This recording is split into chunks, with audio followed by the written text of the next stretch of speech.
नमस्कार। अपने बीच भारतीय जनता पार्टी के माननीय राष्ट्रीय प्रवक्ता और सांसद डॉक्टर सुधांशु त्रिवेदी जी आपको संबोधित करेंगे। मेरा विनम्र निवेदन है माननीय सुधांशु जी से आपको संबोधित करें। शुरू करें।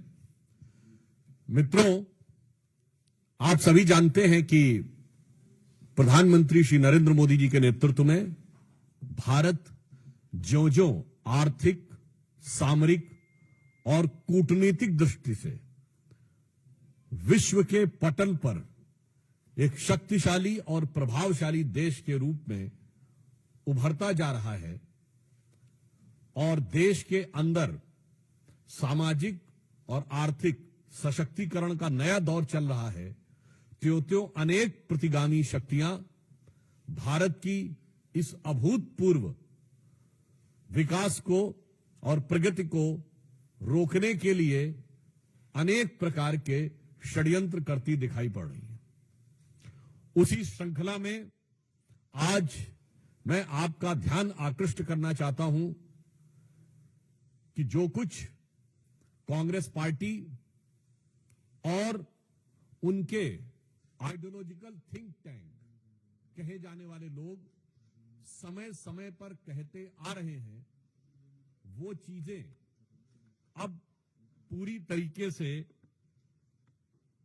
जनता के सामने आती जा रही है। ओवरसीज कांग्रेस के प्रेसिडेंट सैम पित्रोदा, जो कांग्रेस के आइडियोलॉजिकल थिंक टैंक के प्रतीक माने जाते हैं, उन्होंने आज चाइना को लेकर जिस प्रकार का बयान दिया है, उससे यह बात बहुत साफ हो गई है कि कांग्रेस पार्टी के चीन के साथ हुए करार का इजहार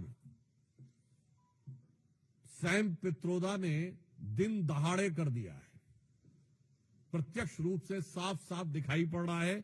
और ऑन द लाइटर नोट मैं कहना चाहूंगा, हिंदी में कहावत होती है, गुरु गुड़ रह गए और चेला शक्कर हो गए, मगर यहां जो चेला है वो तो गुड़ रह गए और गुरु चीनी हो गए। परंतु गंभीर बात यह है कि जिस प्रकार की बात सैम पित्रोदा जी ने कही है, वो भारत की अस्मिता, भारत की कूटनीति और भारत की संप्रभुता पर बहुत गहरा आघात है। उन्होंने इस प्रकार की बात कही कि चीन के साथ तो किसी प्रकार का विवाद ही नहीं है, जैसे भारत ही अग्रसर की भूमिका में, यानी आक्रामक मुद्रा लिए हुए। और ये कोई उनका अलग बयान नहीं है। ये ओवरसीज कांग्रेस के चीफ हैं, यानी समुद्र पारी कांग्रेस के प्रमुख हैं। अब समुद्र पार से तो सोरस के सुर भी कांग्रेस के साथ मिलते हुए नजर आते हैं, परंतु यहां पर एक बहुत गंभीर बात है कि जो कुछ सैम पित्रोदा ने कहा है, ये कोई आइसोलेटेड इवेंट नहीं है, आइसोलेटेड स्टेटमेंट नहीं है। इसी भाव और इसी विचार के अनेक स्टेटमेंट राहुल गांधी पहले दे चुके हैं। याद करिए, राहुल गांधी जी ने विदेश में क्या कहा था कि चाइना ने बड़ा संघर्ष करते हुए ऊपर उठने का उदाहरण प्रस्तुत किया है उन चुनौतियों के बीच से। आपको याद हो, अभी कुछ दिन पहले के अपने विदेशी दौरे में क्या कहा कि चाइना ने अनएम्प्लॉयमेंट को बहुत अच्छे तरीके से टैकल किया है, जबकि फैक्ट ऑफ द मैटर है इस समय चाइना में एम्प्लॉयमेंट रेट 24% है।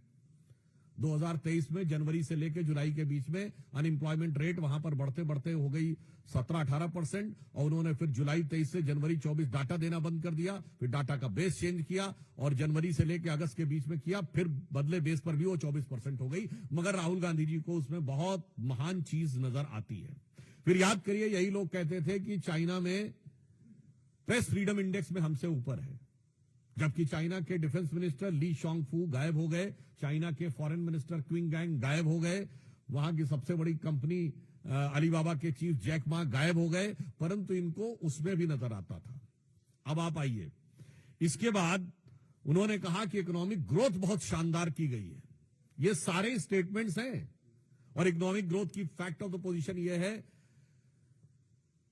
कि 2024 में दुनिया की सबसे बड़ी रियल एस्टेट कंपनी, जो एक चाइनीज कंपनी थी एवरग्रांड, उसकी लिक्विडिटी हो गई। हांगकांग कोर्ट ने कह दिया लिक्विडेट कर दिया जाए। चीन के ह्यूनान प्रोविंस में कई बैंक्स बैंकरप्ट हो गए, कितनी रियल एस्टेट कंपनीज बैंकरप्ट हो गई, that is one other thing. उस प्रक्रिया में जब हम यह देखते हैं कि यह बयान सैम पित्रोदा का आया है। पहली बात तो हम बहुत साफ करना चाहते हैं, भारत सरकार प्रधानमंत्री श्री नरेंद्र मोदी जी के नेतृत्व में विश्व के हर देश के साथ अच्छे और सौहार्दपूर्ण संबंध चाहती है, परंतु वो राष्ट्रीय स्वाभिमान, सुरक्षा और सुदृढ़ता को बनाए रखते हुए। अब इसके बाद उनका यह बयान कहना, तो मैं पूछना चाहता हूं, ये गलवान के शहीदों का अपमान है कि नहीं? मैं कांग्रेस पार्टी से सीधे पूछना चाहता हूं। गलवान में जो हुआ, हमारे 20 सैनिक बलिदान हो गए, और उसके बाद यदि आपका ओवरसीज का चीफ इस प्रकार की भाषा बोलता है तो यह निंदनीय है, भर्त्सना योग्य है, और यह भारत और भारतीय सेना, भारतीय सैनिकों के बलिदान का घनघोर अपमान है। इसलिए मैंने आपसे बात कही कि यह एक पूरा सीक्वेंस ऑफ इवेंट है जिसमें सैम पित्रोदा बोलते हुए नजर आ रहे हैं। वैसे ऑन द रेफरेंस मैं आपको पहले बता दूं, बोल चुका हूं तो एक बार रिमाइंड भी कर दूं। वैसे आपको पता है, भारत में एक दौर ऐसा भी था जब चीन को हमने सैनिकों को चावल प्रोवाइड किए थे।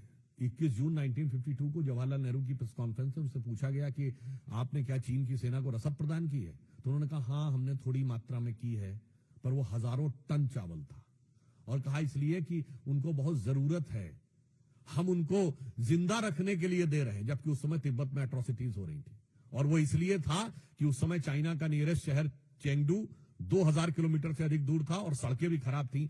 भारत से तवांग से 250 पौने 300 किलोमीटर की थी, और सड़क भी अच्छी थी। यानी उस दौर से आज तक चला आ रहा है। तो मैं साफ साफ कांग्रेस पार्टी से कहना चाहता हूं कि कांग्रेस पार्टी ने स्पष्ट रूप से यह दर्शा दिया है कि वो चीन के साथ हुए अपने करार के प्यार में, राजीव गांधी फाउंडेशन को चाइनीज एम्बेसी से मिले हुए लोन के दबाव में बोल रहे हैं, और लगातार इस प्रकार के बयान दे रहे हैं। इसके लिए उनको आकर सीधे सीधे सफाई देनी चाहिए, और वो अनेक उदाहरण हैं, वो सब तो अपनी जगह है। दूसरा विषय, एक और अधिक महत्वपूर्ण विषय आया है, भारत के चुनावी व्यवस्था को किस प्रकार से ये समुद्र पारी है कांग्रेस के अध्यक्ष के साथ साथ ये समुद्र पार से एक दूसरे प्रकार की जो संकेत प्राप्त हो रहे हैं, वो भी यह दर्शाते हैं कि भारत के लिए किस प्रकार के दुरभिसंधियां भारत के अंदर बैठे हुए कुछ लोग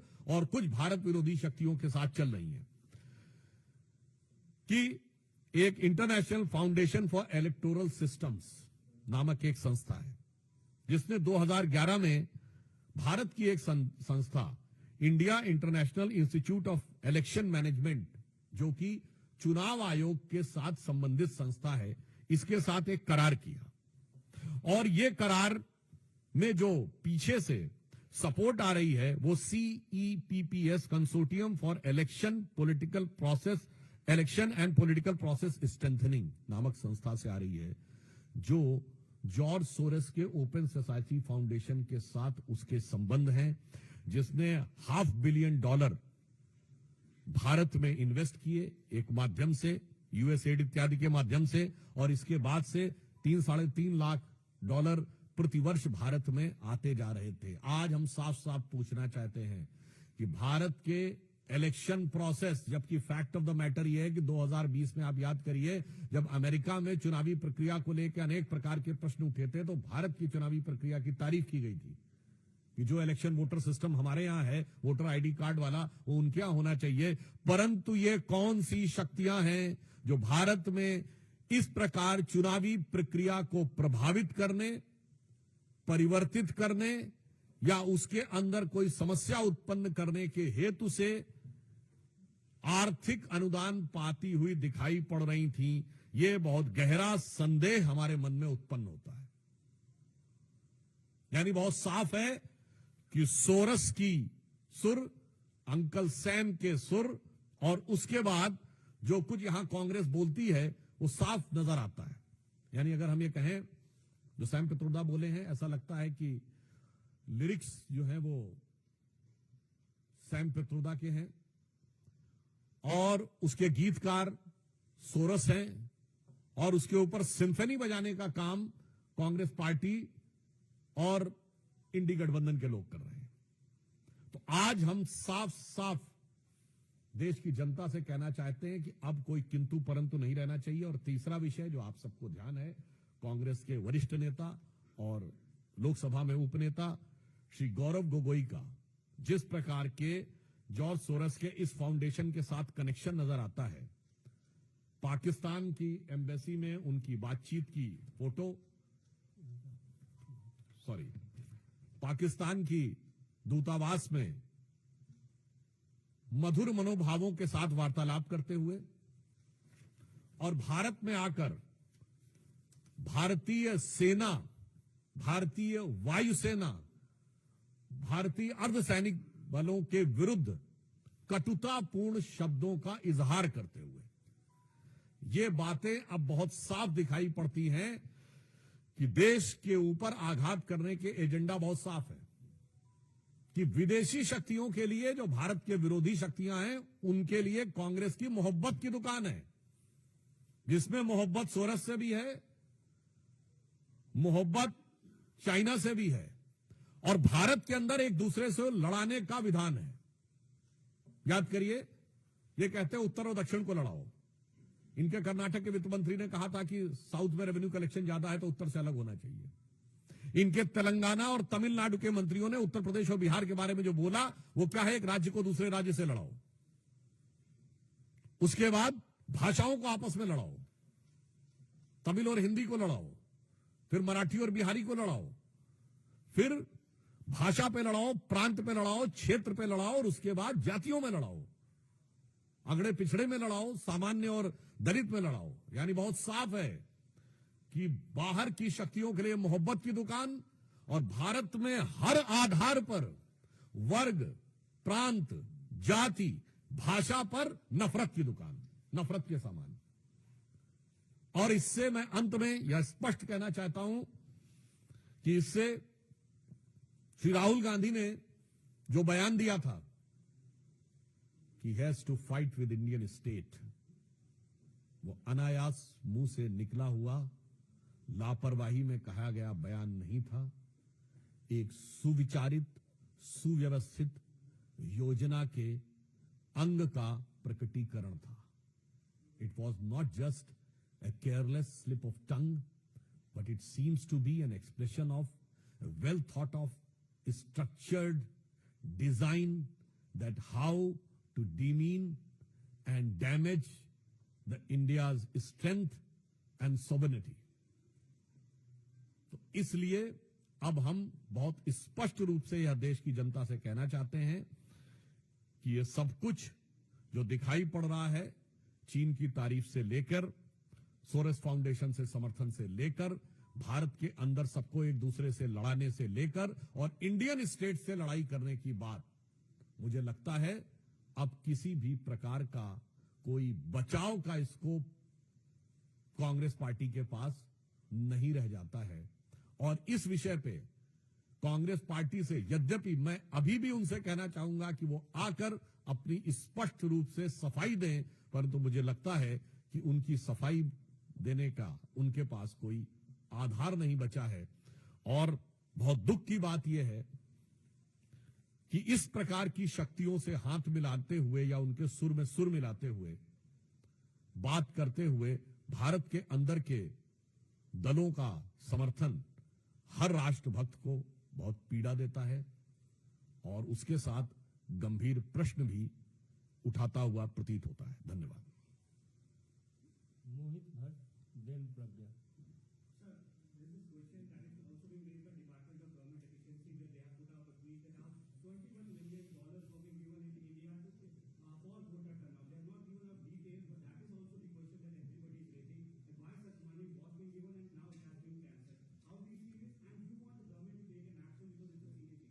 There are certain indications which are coming, now becoming gradually clear and explicit, that how those things are going or were intended to interfere in the Indian elections. I would like to remind that US President Donald Trump has also said that there was a design by the Soros and other things who want to destabilize the government in India and Bangladesh. And also I would like to remind that the previous last Lok Sabha election was the only election in the history of India in which a foreign government has given a statement. The Russian government officially has said, their external affairs spokesperson has said that there is a foreign interference in India. So I think since our government is keeping a strict vigil on every situation, so whatever is required will be appropriately dealt with, but the moral question becomes too big and too high in front of the opposition, which it is incumbent on their part if they want to prove their credentials of national integrity. Pragya, It looks like a systematic foreign intervention in Indian democracy that everyone is agreeing on, but the instrument was election commission. Do you think that there should be an investigation of the then election commissioner who signed that MOU? Because US aid came to it through election commission. On this issue, I think what is legally and what is constitutionally viable, appropriate constitutional agencies will take care, because the Election Commission is an autonomous body, constitutional body, so they are free to take whatever step they want in this regard. So that is one constitutional aspect. But my question is again to opposition on political and moral aspect. संवैधानिक विषय पर चुनाव आयोग स्वतंत्र और स्वायत्त संस्था है और वह उपयुक्त और प्रभावी निर्णय लेगी, परंतु नैतिक और राजनीतिक आधार पर विपक्ष को आकर कांग्रेस पार्टी को स्पष्ट रूप से सफाई देनी चाहिए। आमोद राय,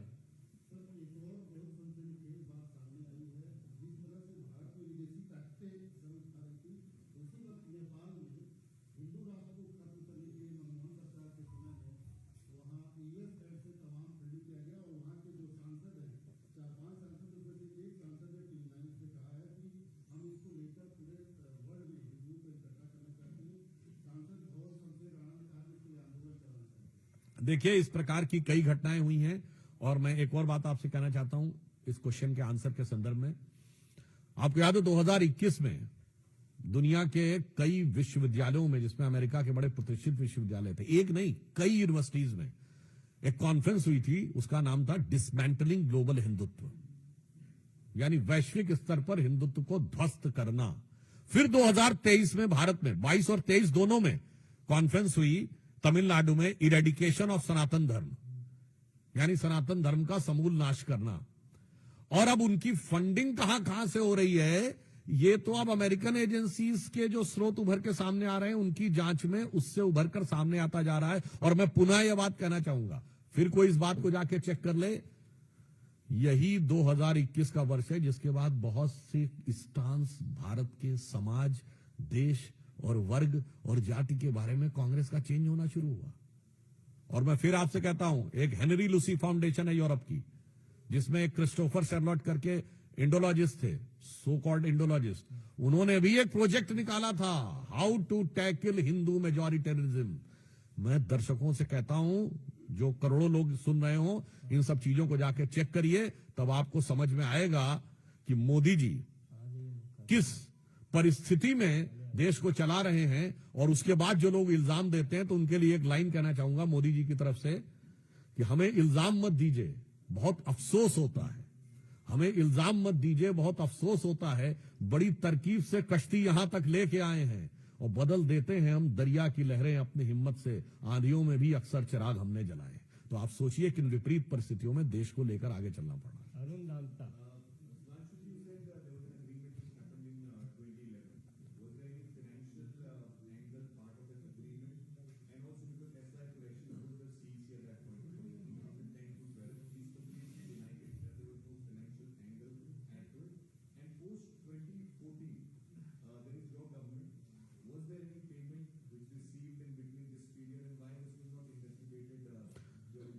I think the denial of the former chief election commissioner is not required that much as a categorical denial for that government at the time in office is required. Because for any such clearances, the clearance of government is very much required.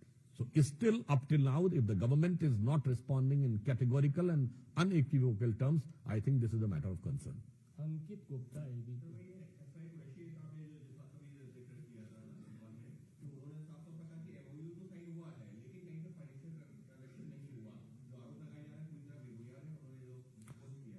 मैंने पुनः कहा कि पूर्व चुनाव आयुक्त के द्वारा इस विषय को कहने की अपेक्षा से अधिक हमारी अपेक्षा है तत्कालीन सरकार के प्रमुख लोग रहें, क्योंकि वो ये बताएं, कम से कम इसमें यह बात तो साफ हो गई कि एमओयू हुआ है, तो आधी बात पर तो किंतु परंतु समाप्त हो गया। अब वो किन परिस्थितियों में हुआ है, किसने उसको प्रेरित किया है और किसके द्वारा वो संचालित था, मानवीय बात है। चुनाव आयुक्त को संभवतः इस विषय की जानकारी नहीं होगी, तो हम संचालनकर्ताओं से पूछ रहे हैं, क्योंकि यूपीए सरकार तो वैसी भी थी कि वहां तो प्रधानमंत्री भी ऐसे थे जो कोई संचालित होते थे, कहीं वो स्वतः कार्य नहीं करते थे। तो इसलिए मैं संचालनकर्ताओं से पूछ रहा हूं, और वो इस प्रकार के बयानों के ओट में बचने का प्रयास नहीं कर सकते, तिनके की ओट में पहाड़ छुपाने का प्रयास नहीं कर सकते। अंतिम प्रश्न है ठाकुर रविंद्र सिंह जी ने।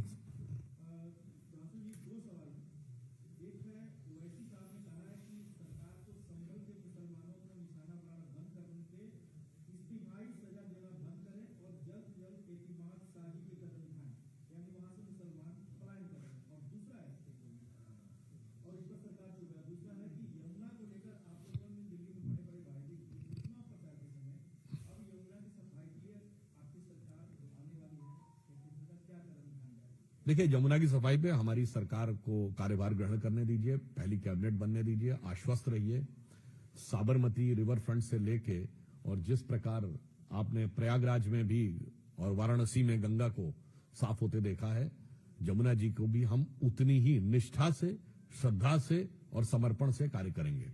और जहां तक आपने ओवैसी जी की बात कही, तो मुझे लगता है कि मुस्लिम समाज को सबसे ज्यादा निशाने पे तो ओवैसी जी की वजह से आना पड़ता है, क्योंकि वो हैदराबाद के सांसद हैं, पर उत्तर से दक्षिण तक कहीं भी हो, जिसे वो पुराने गीत में कहते हैं ना, धुम धुम धड़म धड़ैया रे सबसे बड़े लड़ैया रे, तो वो उत्तर से दक्षिण तक हर जगह लड़ने को तैयार रहते हैं, और वो लड़ने को जाते हैं। और पीछे से वो क्योंकि जो सो कॉल्ड सेकुलर दल हैं, अब ये उनको उनसे भय प्रतीत होता है, क्योंकि उनकी पार्टी का नाम MIM है, उसमें 2 बार M है, तो हो सकता है इस कारण से उनको ज्यादा समस्या महसूस होती हो। तो यहां पे मूलतः किसी वर्ग, किसी समाज के प्रति कोई भेदभाव का भाव नहीं है, समस्या उन लोगों के विचार में है, क्योंकि वो लोग मुस्लिम समाज को सिर्फ अपराधियों और आतंकवादियों से जोड़ने का प्रयास करते हैं, कानून तोड़ने वालों से जोड़ने का प्रयास करते हैं। वो कभी अच्छे और सच्चे